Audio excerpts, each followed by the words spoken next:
एक ऐसा टैक्स जो सिर्फ महिलाओं को देना पड़ता है या फिर महिलाओं पर ही लगता है, पिंक टैक्स। आप ये मत सोचिएगा कि हमारी वित्त मंत्री निर्मला सीतारमण जी ने इंडिया में ही ये नया प्रावधान निकाल दिया है कि महिलाएं टैक्स देंगी। नहीं नहीं, बिल्कुल नहीं। ये टैक्स वर्ल्ड वाइड सभी देशों में लगाया जाता है। पिंक टैक्स को गुलाबी कर भी कहते हैं। ये टैक्स कोई ऑफिशियल वेबसाइट या फिर आपको सरकार को नहीं देना होता। इस टैक्स को कंपनी या फिर किसी सरकार को नहीं देना होता। ये एक तरह का एडिशनल चार्ज है जो महिलाओं के सामान पर ही लगाया जाता है। लोग हमेशा सोचते हैं ना कि महिलाओं का सामान इतना महंगा क्यों है, तो यही एक मेन रीज़न है कि मेल के कंपैरिजन में फीमेल्स के प्रोडक्ट्स इतने ज़्यादा महंगे होते हैं।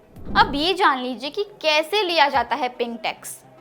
जो प्रोडक्ट्स महिलाओं के लिए स्पेशली बनाए जाते हैं उन पर पिंक टैक्स लगाया जाता है, जैसे मेकअप, लिपस्टिक, आईलाइनर, काजल, आर्टिफिशियल ज्वेलरी, सैनिटरी पैड्स, इन प्रोडक्ट्स पर ये टैक्स लगाया जाता है। अगर हम उन प्रोडक्ट्स की बात करें जो मेल और फीमेल दोनों के लिए बनाए जाते हैं, तो इस कंडीशन में क्या पिंक टैक्स लगेगा? जी हाँ, जो प्रोडक्ट्स मेल और फीमेल्स के लिए साथ में बनाए जाते हैं उन पर भी पिंक टैक्स लगता है।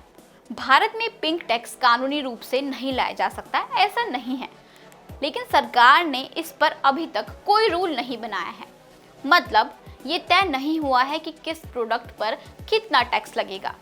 और अभी इंडिया में पिंक टैक्स पर इतनी ज़्यादा रिसर्च भी नहीं की गई है, तो ऑफिशियली आपको ये पैसे किसी गवर्नमेंट या फिर किसी ऑफिशियल वेबसाइट को नहीं देना।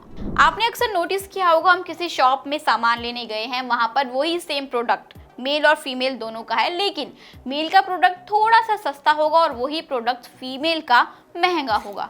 तो ऐसे ही आपसे टैक्स लिया जा रहा है अनऑफिशियली।